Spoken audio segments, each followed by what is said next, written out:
Tra le 22 carte aggiunte alle 56 di base, il matto ci induce a preferire il termine tarocchi, etimologicamente misterioso, a quello pomposo di trionfi.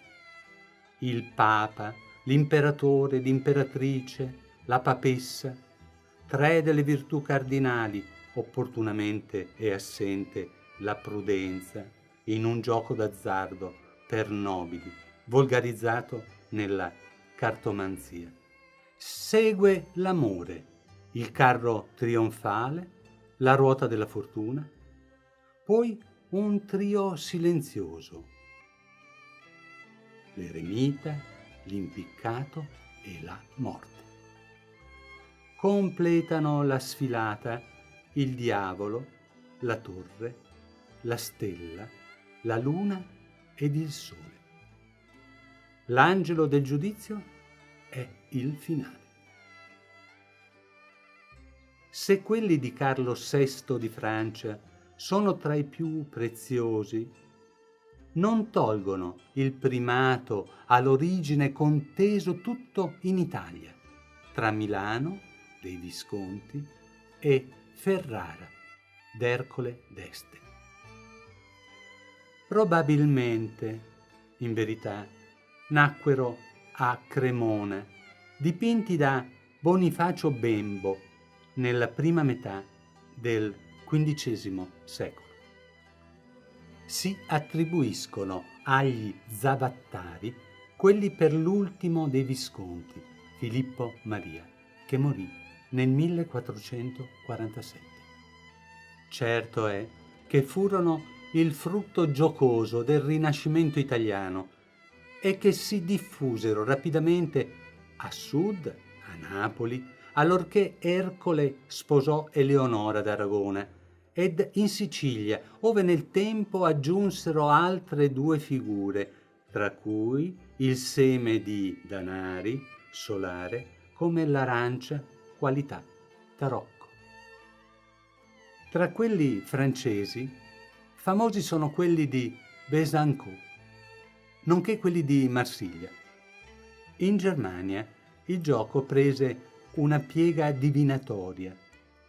L'attribuzione al Mantegna di una carta della fortezza ci riporta a Ferrara e da lì a Napoli, ove lo spirito popolare porterà a 90 i simboli della smorfia, la cabala dei giocatori del lotto.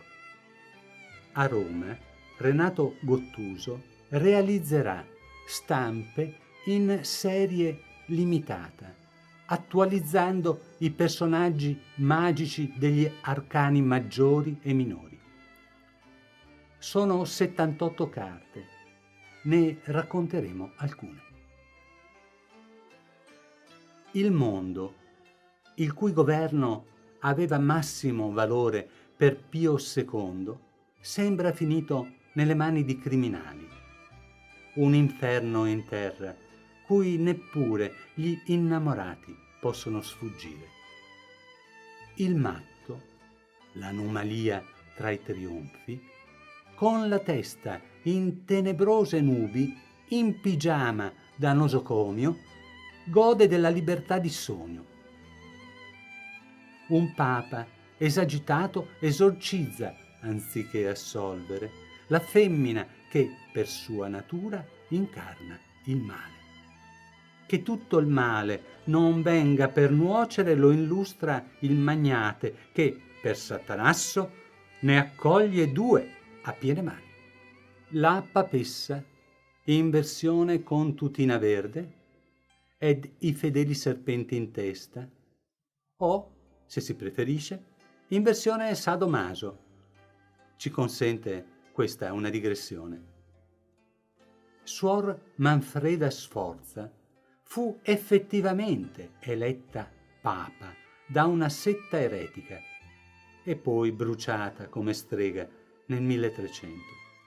Oggi una telefonata dal natante giusto la avrebbe salvata. Questione di stazza. Il bagatto, gatto non vale niente. Era in origine un mercante. Oggi, come sappiamo, nessuno ha più denari. La vita è dura, il gioco è a bastoni. A spade per gli incrollabili animi anarchici. L'imperatore è un ammiraglio plurimedagliato, sguardo fisso, profilo aquilino, sembra Gottuso. L'imperatrice, deposta la spada, inascoltato il suo appello d'amore, spegne l'ardore nel vino. La ruota della fortuna, in equilibrio instabile, è simbolo noto sin dal Medioevo. Folle chi cerca di strapparle il panno che l'acceca. Tranquilli, prima o poi si ferma. Ci vuol temperanza se si è astemi e prudenza. Gottuso propone la virtù un tempo esclusa, ossia la prudenza, esclusa per lasciar spazio alla papessa, e Gottuso la propone con un'immagine familiare a chi ama il bagno di notte, dopo il quale si ha il tempo e voglia di chiedere alla luna: "Dove sta?" La risposta dovuta turba il satellite che da rosso impallidisce. Non ci sta nessuno.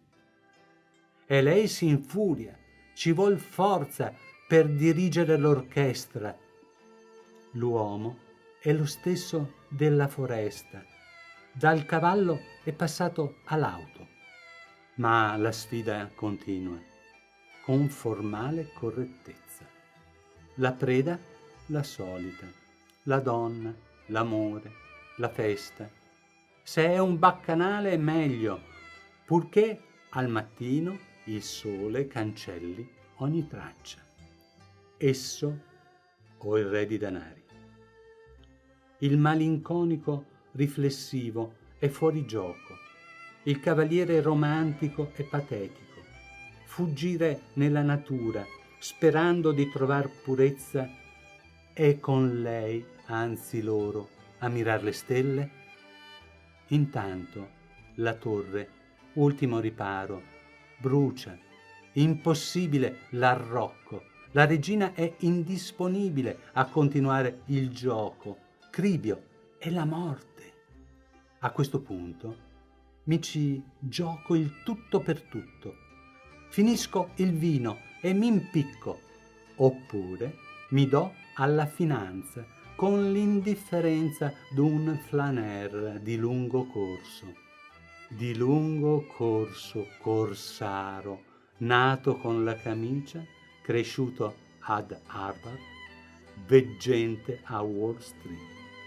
Sarà la scelta giusta? Giudicherà l'angelo, è quello un po' più in su.